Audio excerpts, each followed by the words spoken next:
1888年，紐約哥倫比亞大學暨美國電機工程師學會舉行了一場發佈會。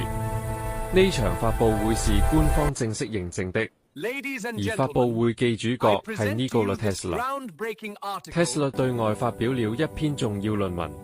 一種新型交流電機與變壓器系統，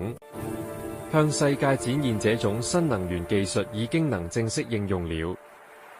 而且是得到學術界認同的偉大一步。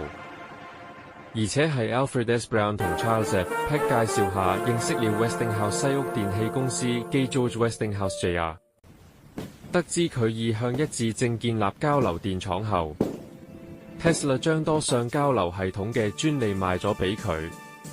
得到現金25000，股票5萬，以及以後賣出每匹電2.5美元嘅版稅。之後 Tesla 去到位於 Pittsburgh 嘅西屋總部，落實了交流多項系統嘅合約，更親自幫手處理開發發電機組一切。只是留咗大約1年左右時間，就確定系統能順利運作了。同年，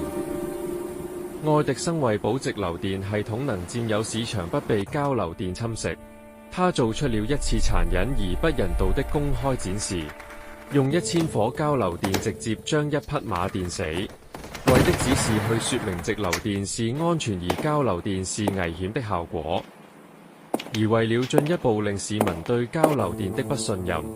更說服紐約州監獄協會使用交流電去處決囚犯。